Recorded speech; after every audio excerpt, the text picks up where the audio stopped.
फक्त देवाला समजते. अर्थात जर जर कोणाला ह्या भाषेचा इंटरप्रिट करता येत असेल, त्याला दान असेल तर तो इंटरप्रिट करू शकतो, पण ते सगळ्यांनाच नसतं.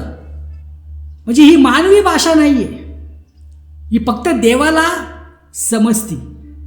इथं काय लिहिलंय, ज्याला इतर भाषामध्ये बोलण्याचे दान आहे तो खरे पाहून मनुष्याबरोबर बोलत नाही तर देवाबरोबर बोलतो, कारण तो काय बोलतो हे कुणालाच कळत नाही.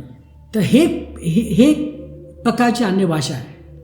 जी आपण बोलतो ते फक्त देवालाच कळतं. म्हणजे ही मानवी भाषा नव्हे.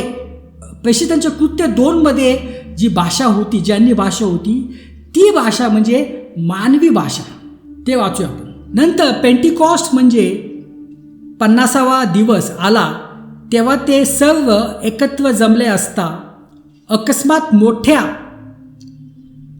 वाव्यांचा सुसाटासारखा आकाशातून नाद झाला व ज्या घरात ते वसले होते ते सर्व त्याने भरले आणि वेगळ्या होत असलेल्या अग्नीच्या जिभेसारख्या जिभा त्यांना दिसल्या.